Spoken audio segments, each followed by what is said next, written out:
And the reason I have no regrets is because we're not greedy, and we did do a lot of charity work. That's kind of when you make the best move, is when you don't care anymore and you have nothing to lose. Even if I lose everything, I really don't care, because you can't take away the charity work. You can't take away the community centers we built. You can't take away all the water. It was like, I don't care if this works or not, because I'm walking away. And that one thing that I did that I never would have done otherwise took us to like $20 million sale in like 9 months. And then I was like, okay, now we have something here. And then we started doubling our revenue like every year. I've spent 6 figures on mentors. When I paid the right mentors, it made me a lot of money. I would have gotten more right mentors. So welcome to new episodes of Marketing Funnels with Nipun Seal. So we have two awesome brothers, Akrum and Akbar, with us. Hi Akrum. Hey, how are you? Hi Akbar. All doing great, all doing great. So I have seen lots of your landing page, how you are living from electrical closet to make $250 million business. So first we'll start with Akrum, how exactly the journey is. That shouldn't be your first question. Your first question should be, how did you get a hold of the original iPhone? Where are you? Are you in a cave? Where are you exactly? You got to move the opposite of light. So the light is behind. Yeah, this is like the word. You got to flip it. Go the opposite of what Okay, hold on a second. I thought you were asking Nipun because it looks like he's in a cave. There you go. Now we're making progress. Better? That's good. What do you think, Nipun? Yeah, that's better. And I think like you are using front camera or selfie camera or the backside of your iPhone? Which camera you're using? I only know of one camera. Which device are you using? The original photo? No, I'm using a laptop from when the year started with 19. It's a good old trusty laptop. Why, is the video not good? No, it's terrible. All right, well, that's what I got. It doesn't matter. I'm not a computer guy. Listen, I don't know. The funny thing is that I did over $250 million on the internet. I really don't know anything about computers. No worries.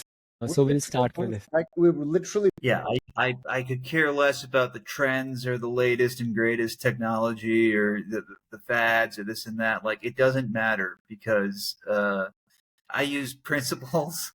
This is going to sound funny, but I use principles that are 1,000 years old. They didn't have laptops back then. So, they're timeless principles. So are you relying more on numbers then? Like lots of people just go and numbers. It's the same way that people traded 1,000 years ago. That's how we do it.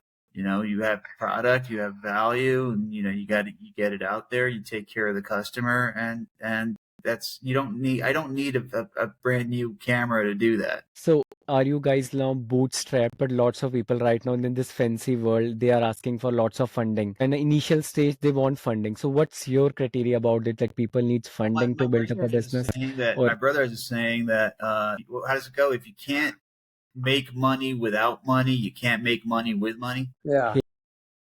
I think that actually funding handicaps you.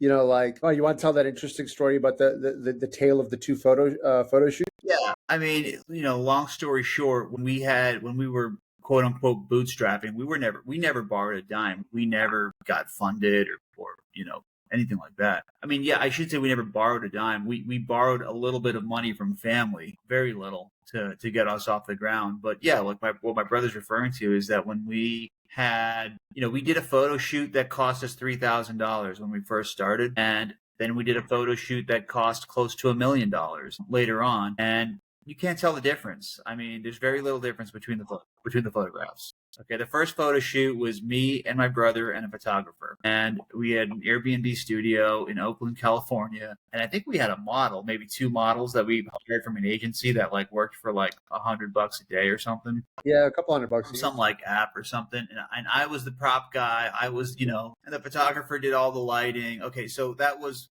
a $3,000 photo shoot. Right. And we've done photo shoots where we literally hired the guy who shot the Pier 1 catalog, and we went to his studio and we had like 60 people on set. We had a prop guy. We had a makeup guy. We had a wardrobe guy. We had, 4 lighting guys. We had sound guys. We had like 3 photographers or 1 photographer, but 2 backup photographers. We probably had like 9 models on set. 2 of the models were kids and 1 was a dog. Because the state of California requires that if you have a dog on a set, you have to have a dog trainer. So we had to hire a dog trainer. California requires that if you have children on set, you have to have a teacher present. So we had to hire a teacher for the day. California also requires that if you're doing a shoot, you have to feed everybody. So we had to cater. We had to build the studio. We built the bedroom in a studio. So we put up sheetrock. We painted it. The trim, the flooring, like everything. We built it from scratch. Only for like a 1 week photo shoot, or actually it was more like 3 days, and then we tore it all down, right? So this is $1 million photo shoot. We were shooting shots that looked like you were in your bedroom in the middle of the day at 2:00 in the morning. So we had this lighting that simulated the sun and all that stuff. The point my brother's trying to make is that you don't have to do all that. It very seldomly brings you more revenue or more profit. I remember the first photo shoot, we had 2 starving models, and I was one of them, by the way. We went to, huh? I said I was one of them. He was one of them, yeah. We were doing a plus size model shoot at that time. And we literally went to, I think, Pier 1, funny enough, or something like that. We bought some props. It was a thrift store. It was like Goodwill, I think. That's where we bought the props. Oh, wow. Okay. That was that. Yeah. And literally. By the way, we're talking about mattresses. That was our product. So we were photo shooting a mattress. Okay. Yeah, photo shooting. Yeah. Photographing. Mattress. Yeah. I don't believe that you need money to start a business personally. Okay, and now we are shifting towards we can now get AI models, AI avatars who look like a real person. Yeah, so that's what I want to ask about your opinion, how people are moving towards there is kind of AI stuff's going on. So what's your I'm sure thoughts AI on is that? great. It's wonderful, and I've never used it personally, but I've heard people use it. But I think what sets us apart. Earlier, you guys were making fun of me because of my camera. All that stuff's irrelevant. The thing that's timeless is the human connection, right? And personal touch. And the more you dehumanize your business and yourself, the more you lose trust, in my opinion. So, for example, let's go back to when people used to communicate by handwriting letters. There was something really special about that, even though it's incredibly inefficient, right? But then telegrams came along. Right. And now you were receiving telegrams, and then telex was there. And I think, I know this because of my dad. We're all too young to know what telex is, but it was basically like an index card that would show up with a message on it. That was like the original text message, but it was a physical card that showed up to your door. And it became that was one step of dehumanizing the process, because now it wasn't somebody's authentic original handwriting. Now it was a generic typewriter. And every step of the way, we've dehumanized the communication process. And now it's not even us. And so you keep, in my opinion, you keep losing a piece of yourself as technology, quote unquote, progresses. The edge that we had when we first started our business was that we didn't do any of that stuff. If I can go back to 5 factors that contributed to the growth and success of our company to take us to $250 million. One of them for sure would be the fact that I actually met people in person. I didn't send emails. I didn't even do phone calls, Zoom calls. I can't stand them. I got on an airplane and I flew out to some guy's office or to his house, sometimes without even a meeting. And I would just tell him hey, I'm in your neighborhood. I wasn't. Right. I'm hey, I'm in your neighborhood on this day. Can we grab a cup of coffee? And he would say, oh, yeah, sure. I just want to make sure the guy was there. And I would fly all over the country to meet influencers, really, is one example I'm giving you on how we marketed the product. And every other vendor, every other seller in the country is sending the guy an email. He's sending the guy a text message. Maybe he's doing a phone call. Barely. Kids these days don't even talk on the phone anymore.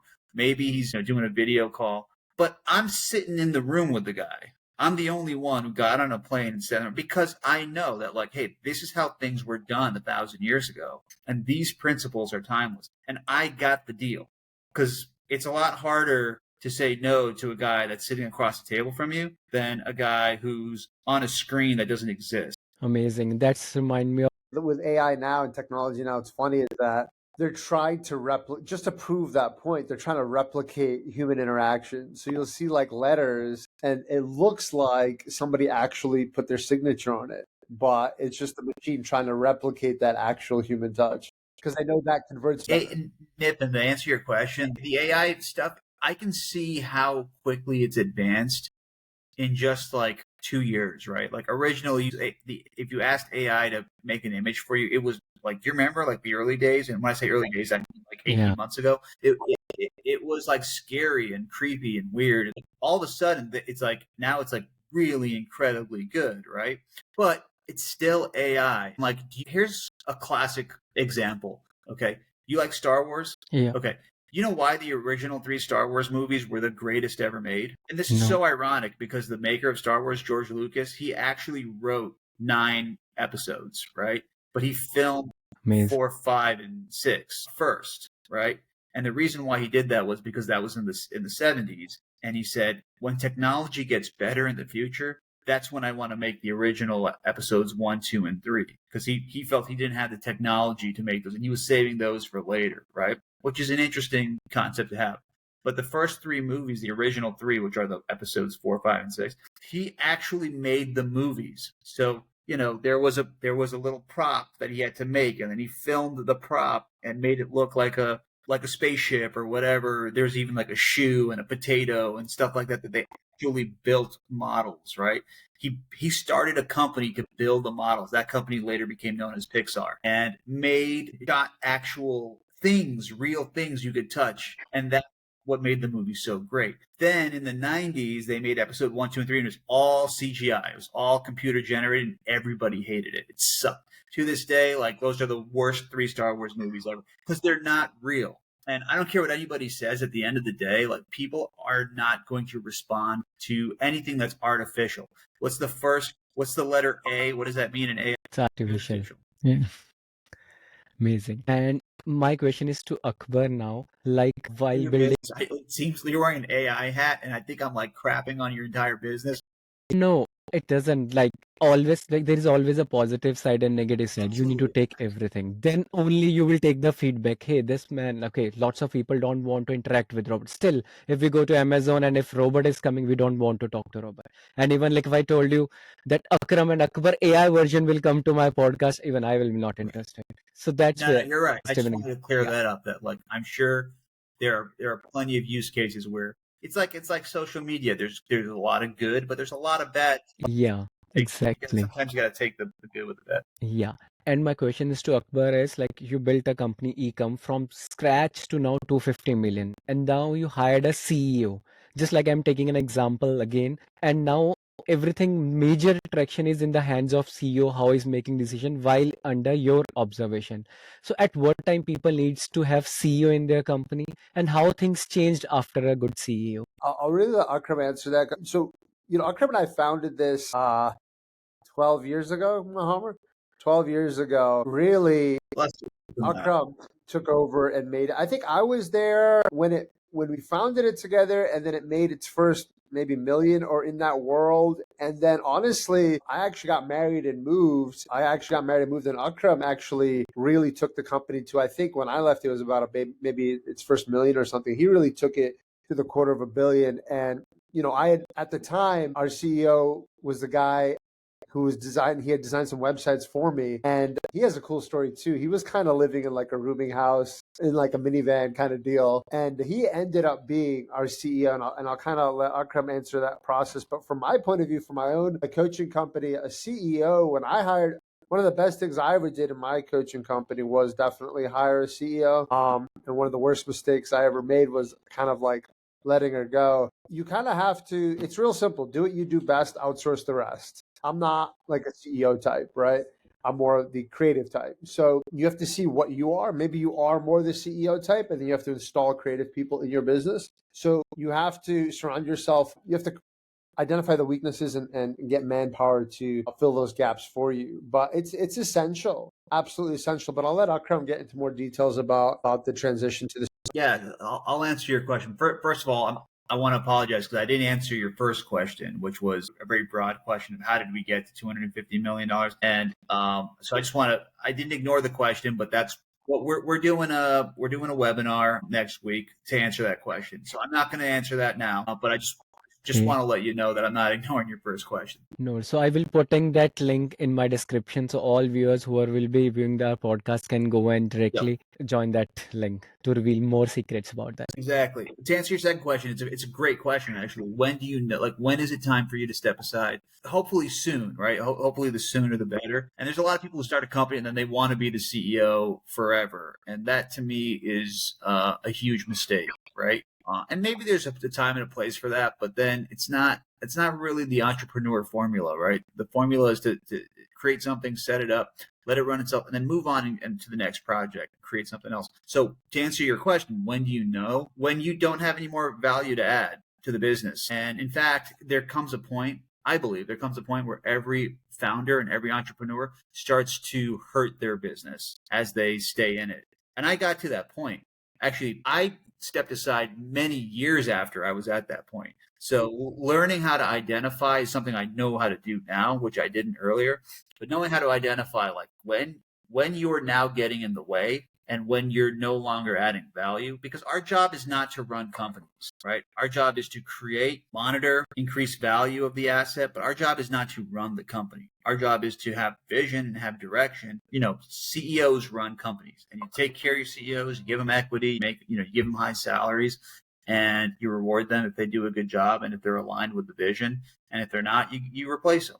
So does that answer that question? Yes. And I want to ask, like, the entrepreneur journey is like, now we heard from electrical closet to 250 million. So it's like fascinating to lots of Gen Zs also. But entrepreneur journey is always about up and down.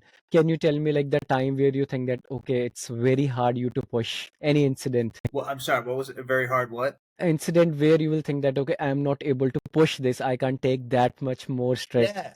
Because got to that point. I mean, for me, it was like lack of sales. There was a point when we first started where like we did all this work and we launched the company and we just couldn't get people to the site. We couldn't get traffic. We couldn't close on the traffic that we were getting. And there was a summer, I remember, I think it was the first summer that we had launched the company where I had decided I was going to give up. And I said, like, you know what, this is not for me. I got to figure out something else to do. And I actually made up my mind that I was going to quit.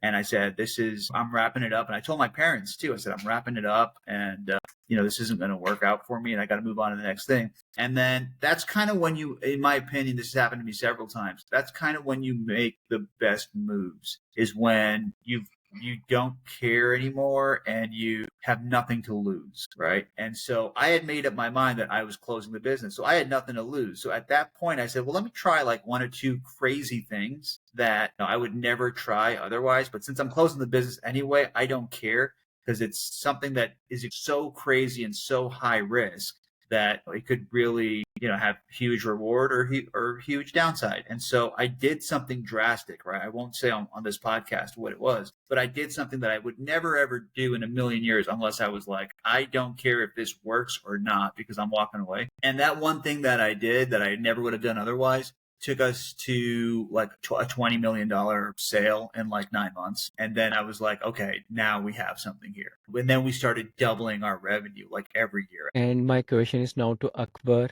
Like, you come into coaching, like you want like give more, and now Akrum is also coming into this. So what's like it's in your now genes, like you need to now coach and make people how the journeys, how exactly it's going. It's funny. It's not, my brother and I were laughing about this the other day. For all three of us here on this podcast, something went terribly wrong in our lives, for us to be here, right? Because I mean, when you were growing up, there was no AI, there was IA. And so, you didn't grow up thinking I'm going to do anything with AI. And so, but now you're doing it. And so something went wrong. You had a plan and something went wrong, right? So same thing with us. It's so funny, man. I've tried so hard to get out of coaching, done so many different things, but honestly, God just keeps bringing me back. I mean, I think if you talk about genetically, we are historically a family that likes to help and give back. That is true. That, my uncle has an orphanage and, it goes back generations. There is truth to that. You don't get wealthy from coaching or consulting. You do get rich, but you don't get wealthy. Wealthy is real estate, software, things of this nature. So we're not in coaching or consulting to get wealthy. We like money, sure, but it really does feel good to help people we have incredible, like I just got off the phone with the guy earlier. He saves marriages. He saved a lot of marriages, and when a marriage breaks, it sucks. It hurts a lot of people. And so this guy is helping a lot of people save their marriage. And through our consulting, he's helping a lot more marriages. He's helping to save a lot more marriages. And so that's, I think, our little contribution to making the world a better place. And now, Akrum's coming in this world where a lot of, I saw a very interesting thing. It was 74% of realtors in the year 2000, last year, didn't even make a single sale. A lot of people in e-commerce are suffering. A lot of people are stuck. Now, remember, in e-commerce, sometimes the margins are very low. Sometimes you might be thinking, wow, this guy's doing $1 million, $5 million, $10 million. Wow. But sometimes the margins are razor thin and they're not really bringing home much at all. And the truth of the matter is when finances are tight, it has a negative ripple effect. People have the number one argument in marriages, and one of the top reasons for divorce is finances. Maybe their kids go to a crappier school because they can't afford it. Maybe they live in a less safer neighborhood with their families because they can't afford it. When you're helping people make more money, they're able to live a higher quality of life. They're able to make more, to give more. So Akram obviously is an expert in scaling, helping to build and scale e-commerce. So there's a lot of people struggling. And so he does feel a natural, which I was surprised because, he's not on social media and this and that, but I guess it does come back to genetics and I guess Akram's better to answer this than me, but I'm assuming that there's this natural tendency that, okay, man, I have this, I went through that hell. God gave me this gift. We reached the top. There's a lot of people struggling. Let me help them out. I think that's a very natural thing, honestly. He's not doing consulting to get, to get real wealthy, right? I think there's a natural element. But I mean, he obviously, Akram, you're better suited to answer that. Yeah, I think that it's a little bit of what you said, but it's also like I don't want to be. I still today to this moment I don't want to be a coach, and I don't want to bog myself down. I don't like that term coach, and I don't consider one of those. I'm never gonna. I hope I never become no offense to you, but one of those guys with a podcast. And yeah, I'm not saying that it won't happen. Like I really don't want a YouTube channel. I don't. It doesn't want to be a group. So we are recording this. It will be on our YouTube, and we'll ask you some questions after 2-3 years. Questions, and I'm say never. But to answer your question, like I literally walked away from my company after working like ridiculous amounts of hours, day to day for 8 or 9 years straight, and I did that December 31st. That was my last day, at my business, and then. What is it now? March for 2 months, all of January, all of February went by. 2 months went by of me sitting at home, like figuring out what my next thing is. And it just kind of happened naturally where people started asking me my advice on things and I started helping people out. And like, I don't know, it's just so much fun. Like it's a lot of fun, not just like, and I'm not saying that I have all the answers and that I'm going to, like I'm the professor now. And like, I did it once. So like everybody who, listen to me. But what's great is like sitting down with somebody and just listening to them and learning about people and how they think. And then kind of giving them like a little different perspective and saying, maybe you should look at it this way, or maybe you should change the way you think. Yeah. Like I'm not going to say that I'm this like altruistic guy and it's time for me to give back. But yeah, there's some of that. Like it feels really good. And that is an addictive feeling of teaching and giving back. But I think the reason why my brother and I love teaching so much is number one, we love to hear ourselves talk. But number two, like to be more serious, like we actually learn a lot. It's hard to explain. I think people who know this just know it. Like as you're standing in front of somebody or sitting in front of somebody and explaining something to them, you're repeating it to yourself. And then you're sharpening your skills, you're sharpening your mind, and it actually benefits you a lot. So it's not this like selfless altruistic thing. We benefit immensely from it because it sharpens our mind. When we start to ask somebody else questions, we're asking ourselves the same questions. And then, there's several of these like aha moments or ideas that pop into our minds while we're teaching somebody else. So we're equally benefiting from it. And that's what I get a high off of that. Like that's what is so interesting about this for me, which is why I went to my brother and I said, like, I wanted, I'd love to teach e-commerce and I think I would benefit a lot from it. There's many things that I do in my life. E-commerce is just one thing, right? I fly airplanes. I'm a pilot. I would say, I have many passions, right? And one of them is aviation. And my wife's always telling me, like, you should teach people how to fly. You should become a flight instructor. And yeah, like I would love to do that too. right? So, that might be the next move for me. But I think to answer your question, when you teach and you give back, you're actually giving to yourself a lot. And that is like really nice and addicting and refreshing after spending like a decade doing nothing but working for yourself. To add to that, there's different things. There's coaching, consulting, mentoring. I would consider Akram stepping into more of a mentorship kind of role. Yeah. One of the most fascinating things for me about this industry is bubbles. We're all in our own bubble. I can see things that you can't see about what you're doing. And that doesn't make me anyone special. It's just out of a different vantage point because you can't see, outside your bubble. I can. And to give you a very simple example, it's like, I remember I was with my sister at my office and she's like, why are you paying all this rent? Like, why don't you just buy a building? And like your mortgage or whatever will be the same payment as you're renting. And I was like, damn, like I never thought about that.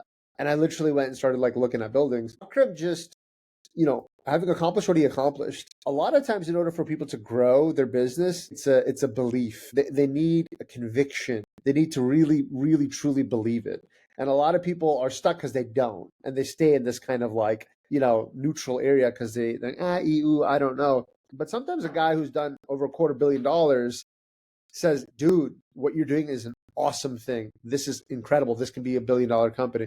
Sometimes just that sentence from someone who's gone further than you, it's like, wow, you just believe it. Sometimes people need that, like my brother said, that they're in a bubble. And us too, by the way, that includes us. Yeah, everybody. And so I'm in a bubble too, and my brother's in a bubble. So when I start talking to somebody and I pop that bubble and I say, hey, there's this obvious thing that's so obvious, but you can't see it because you're in it, but I can see it.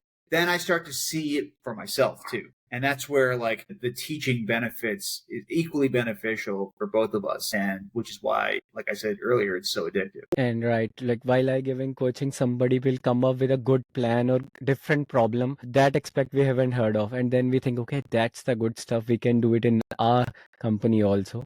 What people are generally asking, lots of ideas we can get brainstorm while solving. And there is different mindset from 6 figures to 7 figures and 7 figures to 8 figures, reaching those heights. So what you can tell us any 3 points, both of you, what not to do, because what to do, everything is available over internet. Hey, you need to do this and lots of advice are available.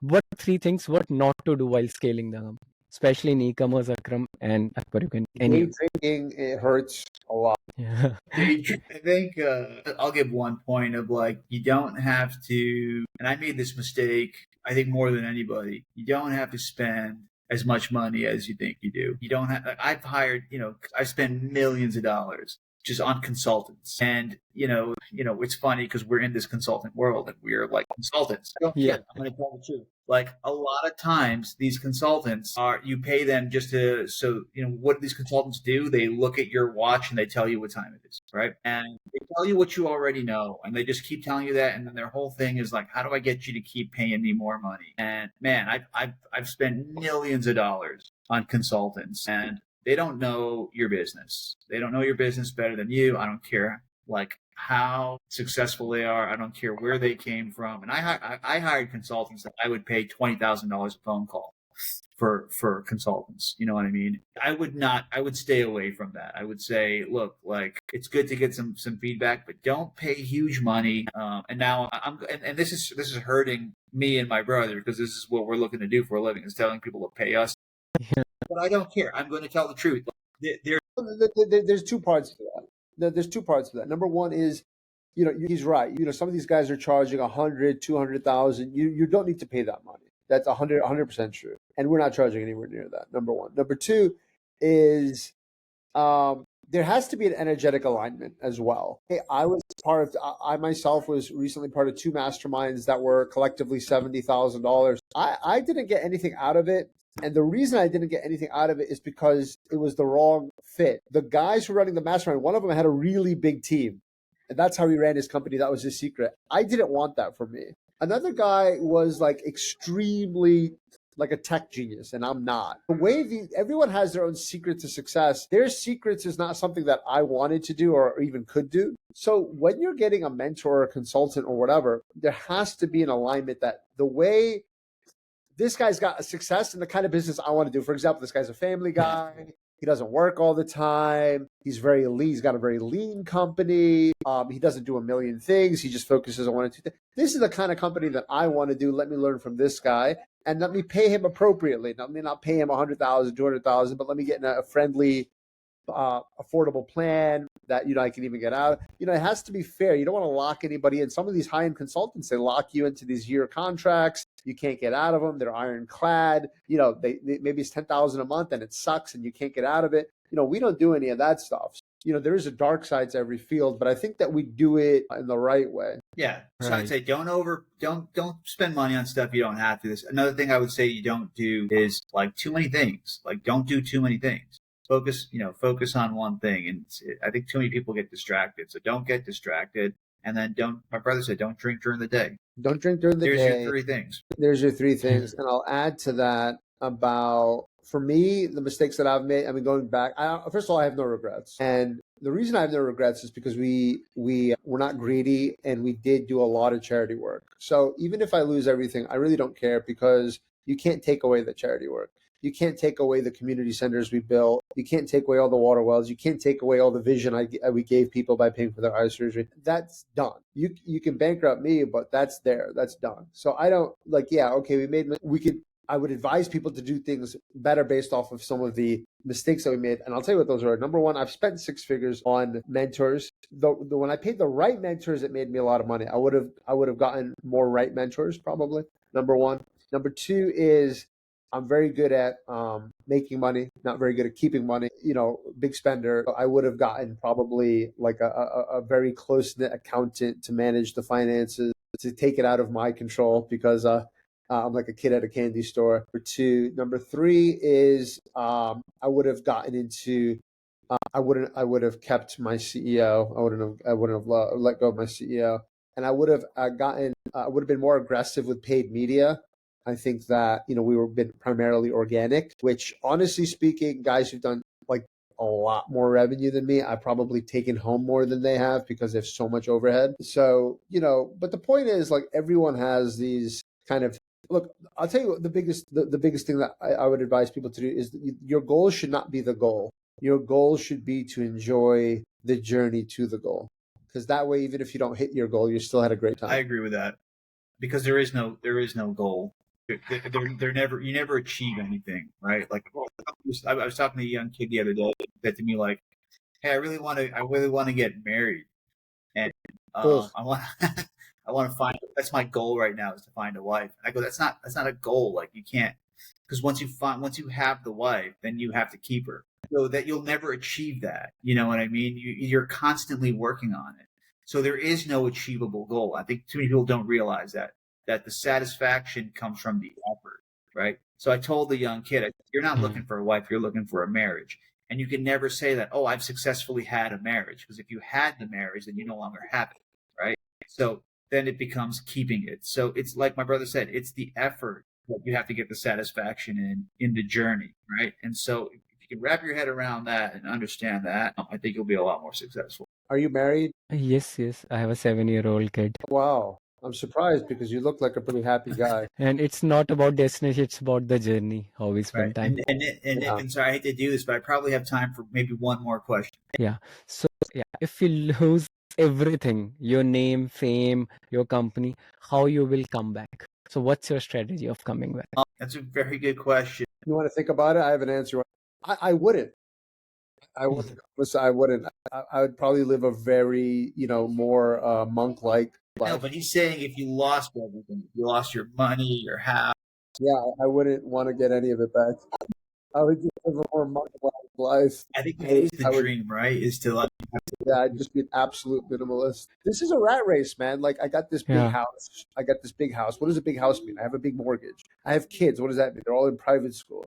I've got all these taxes. I've got all these health insurances. I got all these private schools. I got all these cars. This is a nightmare. Like, it's a blessing, but it's a nightmare too, man. Like it's a lot to manage. So I mean, if I was to lose all, I would be fine.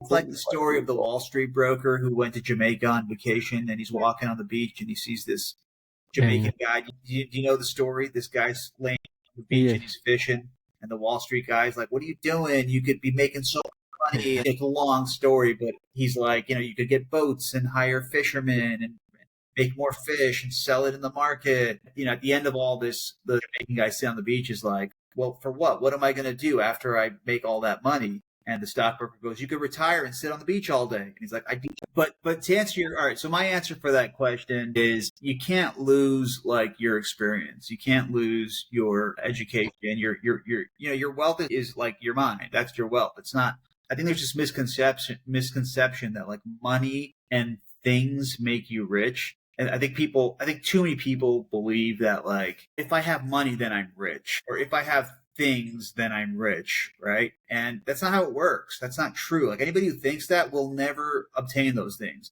because you have to have like education, knowledge, and mindset, and then you're rich, right? And then the money comes. It's a natural byproduct. The money just keeps coming. You can lose it 1,000,000 times. It'll just keep coming to you, because your wealth isn't determined by your things. It's determined by your experiences, your knowledge. And so you can't lose that. Well, I mean, I also should note that our dad did give us $100 million. Yeah. No, I'm serious. Not in cash, but in experience. Yeah, that's true. That's true. And he taught us that he gave us the skills we needed to make. We lived a very different life. I mean, like, I 15 or 16 years old, my dad had a chain of stores, retail stores, and 16 years old, my dad said, here, have a store, and manage it. And like, I'm like, okay. And by that time, I actually worked with him so much that I knew how to do it, and so I had a store I had employees. Imagine I'm like still in high school and I'm firing like people who have families and hiring people who have families and doing all these things and buying product and all that stuff. So like most 16-year-olds aren't doing that. My brother's point is that like our father created this environment for us that far superseded anything that we could ever learn in a classroom. Amazing. And if people wants to reach to you, our viewers want to reach you for mentorship, for learning new things, which is the best platform where they can get connected with you? I will put that in the description.